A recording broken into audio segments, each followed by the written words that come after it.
High বন্ধুরা, দুপুরের দিকে ব্লগটা স্টার্ট করা হয়েছে। তো হচ্ছে কি ফ্রন্ট রয়েছে এখন আমরা করে ফার্স্ট হলে ফ্লাডে যেটা যেটা উপরে উঠানো হয়েছে তা সব নিচে লাগানি হয়।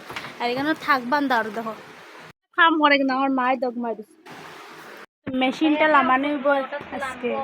আর মেশিনের উপরে যেটা যে জিনিস রাখা হয়েছে এটা সব লামানো হয়ে গেছে। দেখো যে তাহার উপরে এটা জিনিসটা রাখা হইব। আর দেখো এখানে সব লামানো যায়, জায়গাটা পুরো ক্লিন করা হইব। দেখবো এরা ক্লিন এখন অবস্থা দেখায় তো, আর পরের অবস্থাটা দেখি এখন খুব খারাপ অবস্থা। কত সুন্দর হইব দেখো।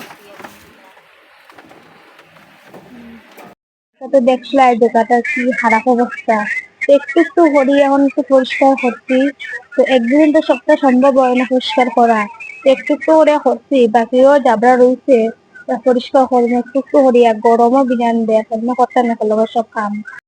রৌদ্র দেখায়নি কত রৌদ্র, রৌদ্র দেয় মেঘলে মেঘলে বাবু। আর আকাশটা খুব সুন্দর দেখো, জুম করে দেখাই দেখো খুব সুন্দর না আকাশটা। আজকে খুব মেঘলা মেঘলা ভাব, দিনটা খুব সুন্দর হয়েছে। তো তোমরা নিরামিষ মঙ্গলবার নিরামিষ খাইতে লাগে।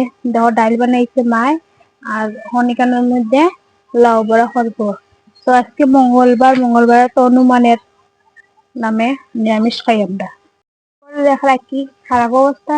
এখানে একটা গ্যাসের টেবুল আসলো, এটা সরানো হয়ে গেছে কেন জলে এটা বড়ি জীব হয়ে যায়, এটা সরানো হয়ে গেছে। এখন আমরা নিশ্চয়ই আমরা গ্যাসটা রেখে রান্না করতাম। তো এটাই কেন সেটিং করা হইব, এটা করতে সময় লাগবো। আর এটা তো লাগানো হইলো ওই কিছু দিন এটার ভিডিও নিচ্ছি না আমি। আর এখানে অবস্থা দেখা, এখানে অবস্থা খুব খারাপ হইতে গেলে।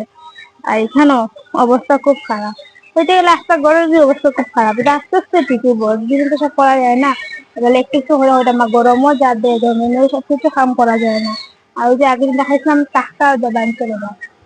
তোর তেজটা খালি দেখো কিরকম যেন তাহতাম ঘরের মধ্যে এই রোদের তেজে দেখা যান না।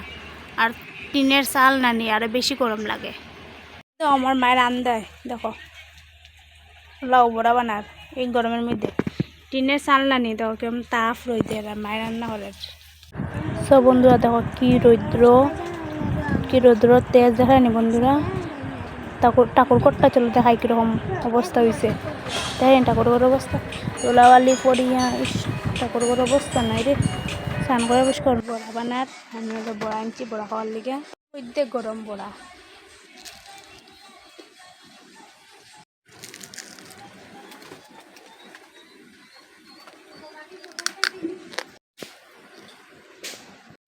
খার ফেভারিট কমেন্ট করো। আমার তো ভীষণ ফেভারিট। বানানি শেষ তখন মায়ের পাপড় বাজার শেষ হইলে ভাত খানে ধুই দিম সব। সেটাও কোথাও লাগছে বাক্কা সময় হয়েছে। পাপড় বাজা হয়ে গেছে, বড় হয়ে গেছে, এখন ভাত খাইলে বিরিয়ানি পেটে কোথা লাগছে। পেটের কোথাও বেজান লাগছে। তো গরম গরম ডাইল বড়া আর পাপড় ভাজা সাধারণ হানি কিন্তু নিরামিষ হানি খুব ভালো লাগছে। পুরো পেটটা ভরিয়ে ভাত খাইছি। তখন সানুন কমু একটা জলও আই দিতে পারে বাটটা খাইলে খাওয়ার পরে বাসন ধোয়ার পরে শুনছি জলও আইছে বলে। কালকে ওরকম টাইমে জল আইছে, আজকে ওরকম টাইমে জল আইছে। জল চুল বড়িয়া কাপড় তো হয়ে গেছে। জল বড়া হওয়ার পরে স্নান করবো আমরা। ঠাকুরঘর অর্ধেক পরিষ্কার করছে, আজকে তো পুরো পরিষ্কার করতে লাগবো। পরশু দিন দিয়ে ঠাকুরতে লাগবো। আমরা বসে সারি দিব পরশু দিন। গরম বিশেষ হতো না, টিনের চাল খুব গরম। তোমার গরম লাগেনি গো? মা আমার গরম লাগে না, আমি কাশ্মীর আমার ফিলর কাশ্মীর খানে ফিলর। এই ফ্যানের বাতাসটা খুব ঠান্ডা, তাহলে কাশ্মীর ফ্যান লাগে তাই না। তো স্নান করা শেষ, এখন ঠাকুর ঘরটা পরিষ্কার করিলাই। তো দেখো ঠাকুর ঘরের কি খারাপ অবস্থা, কি ধুলো জমছে। আর দেখো প্রদীপটার মধ্যে ধুলা জমছে।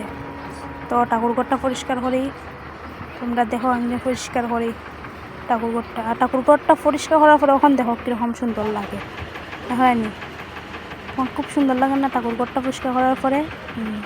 খুব সুন্দর লাগে। আমার তো খুশি লাগছে ঠাকুর ঘরটা যে পরিষ্কার করছে। অতদিন পরে ঠাকুর ঘরটা দেখতে সুন্দর লাগে, অতদিন অবস্থা আছে না।